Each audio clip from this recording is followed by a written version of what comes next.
सोचिए एक ऐसा केस जिसमें सवाल सिर्फ बेल का नहीं है, बल्कि ये है कि क्या कानून पावर को प्रोटेक्ट करेगा या विक्टिम को। आज सुप्रीम कोर्ट में जो हुआ वो सिर्फ कुलदीप सिंह सेंगार के फ्यूचर से रिलेटेड नहीं था, बल्कि इस बात से जुड़ा था कि इंडिया का legal system sexual offences against children को कैसे देखता है।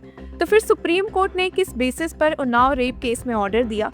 क्या दिल्ली हाईकोर्ट जजेस को सुप्रीम कोर्ट से एक वार्निंग मिली है? इस ऑर्डर के बाद सीजे सूर्यकांत को क्या क्रिटिसिज्म फेस करना पड़ा है और क्यों कहा गया कि जुडिशरी ने पार्लियामेंट के डोमेन में इंटरफेयर किया है? सब कुछ इस वीडियो में देखते हैं।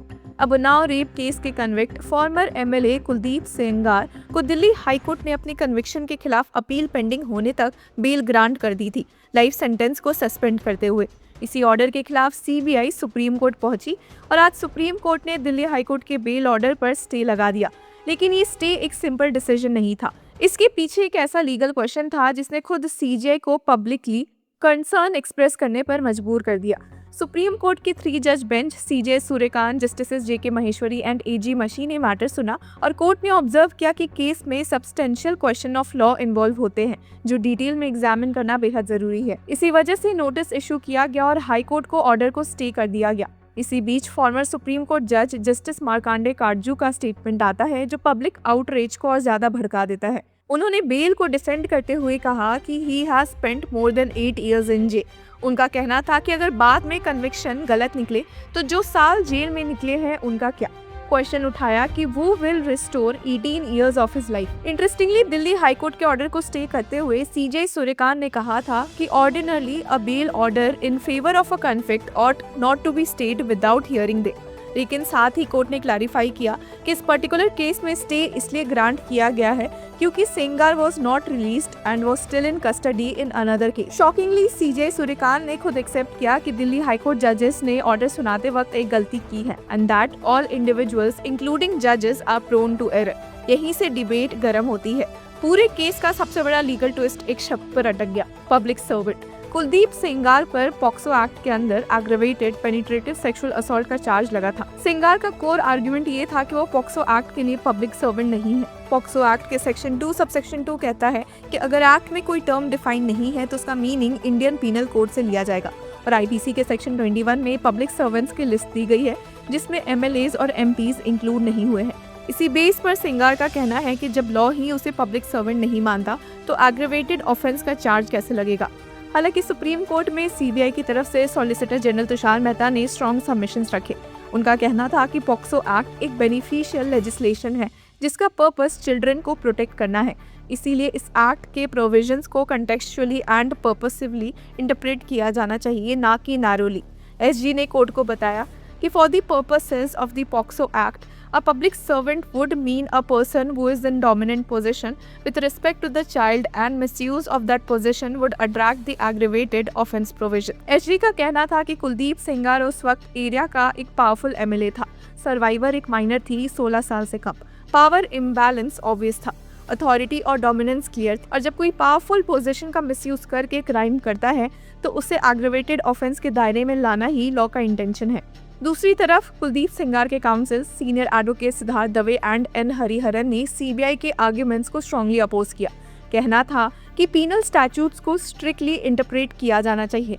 कोर्ट किसी डेफिनेशन को एक्सपैंड नहीं कर सकता जब तक लेजिस्लेचर ने एक्सप्रेसली अलाउ ना किया हो, यानी कि यहाँ पर जुडिशरी लेजिस्लेचर के डोमेन में इंटरफेयर कर रही है।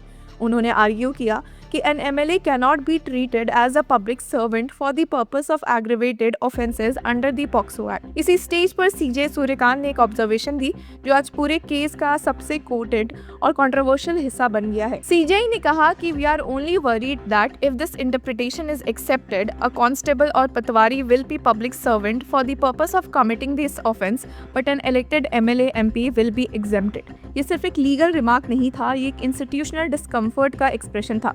कोर्ट ओपनली कह रहा था कि अगर लॉ को इस तरह इंटरप्रेट किया गया तो एक इलेक्टेड रिप्रेजेंटेटिव जो पावर का सबसे बड़ा सिंबल होता है पॉक्सो जैसे एक्ट से बच जाएगा। बेंच ने दोनों साइड्स के आर्ग्यूमेंट्स में वेट देखा और कहा कि legal issue concerning the definition of public servant and it's relevance under the POCSO framework requires determination. इसी वजह से नोटिस इशू किया गया और बेल ऑर्डर स्टे हुआ। लेकिन यहीं से फिर क्रिटिसिज्म शुरू हो गया। कोर्ट ने खुद कहा कि नॉर्मली बेल ऑर्डर्स को बिना हियरिंग स्टे नहीं किया जाता, तो फिर यहाँ एक्सेप्शन क्यों? आंसर दिया गया क्योंकि सेंगार ऑलरेडी कस्टडी में थे। लेकिन पब्लिक परसेप्शन में सवाल ये भी है कि अगर वो कस्टडी में नहीं होते तो क्या कोर्ट का अप्रोच सेम होता। इस पूरे ऑर्डर के बाद सर्वाइवर के लॉयर एडवोकेट महमूद प्राचा का रिएक्शन काफी स्ट्रॉन्ग था। उन्होंने कहा कि this should not be called victory but we have got a little time to breathe. उनका कहना था कि सीबीआई ने सिर्फ एक लिमिटेड लीगल पॉइंट उठाया और स्ट्रॉन्गेस्ट ग्राउंड्स आर्ग्यू ही नहीं किए। सर्वाइवर को पार्टी भी नहीं बनाया गया। कोर्ट ने मेरिट्स पर बात नहीं कहा कि CBI has just discussed the iceberg of the case, we have the entire matter with us. और इंटरेस्टिंगली फॉर्मर सुप्रीम कोर्ट जज काटजू ने भी कहा था कि the POCSO act does not define the expression public servant but it mentions the words and expressions not defined in this act will have the same meaning as in the IPC। अब इस statement ने एक और layer add कर दी थी कि legal fight सिर्फ determination या डेफिनेशन पर सीमित नहीं है, जबकि विक्टिम का पूरा नैरेटिव साइडलाइन हो गया। लीगली ये आर्ग्यूमेंट वैलिड हो सकता है, लेकिन मॉरली और सोशली इस पर बहुत ही क्रिटिसिज्म हुआ, क्योंकि इस पूरे डिस्कोर्स में सर्वाइवर की लॉस्ट चाइल्डहुड, ट्रॉमा और सेफ्टी ऑलमोस्ट इनविजिबल हो जाती है। अब बेल के बाद जो ग्राउंड रियलिटी दिखी, सर्वाइवर के फैमिली के साथ क्लैशेस, सिक्योरिटी फोर्सेस का क्वेश्चनेबल कंडक्ट, वायरल विजुअल्स, उन्होंने ये फीलिंग और स्ट्रॉन्ग कर दी है कि पावर अभी भी प्रोटेक्शन पा रही है, विक्टिम नहीं। इसलिए जब सुप्रीम कोर्ट ने बेल ऑर्डर स्टे किया, लोगों को थोड़ी रिलीफ मिली, लेकिन साथ ही सवाल कि क्या स्टे सिर्फ एक टेक्निकल पॉज है या सिस्टम सच में इस लूप होल को क्लोज करेगा। आज सुप्रीम कोर्ट के सामने जो क्वेश्चन है वो सिर्फ कुलदीप सेंगार से रिलेटेड नहीं है। सवाल ये है कि क्या इंडिया के लॉ में पावर को अकाउंटेबिलिटी के दायरे में लाया जाएगा या डेफिनेशन के पीछे छुपा दिया जाएगा। इस केस का फाइनल डिसीजन ये डिटरमाइन करेगा कि पॉक्सो एक्ट एक लिविंग ब्रीदिंग लॉ है या सिर्फ एक स्टैट्यूट जो पावरफुल लोगों के लिए फ्लेक्सिबल हो जाता है। और तब तक क्रिटिसिज्म भी रहेगा, डिबेट भी। तो व्यूअर्स, इस पूरे मुद्दे पर आपकी क्या राय है? Do let us know in the comment section. Until then keep following law चक्र।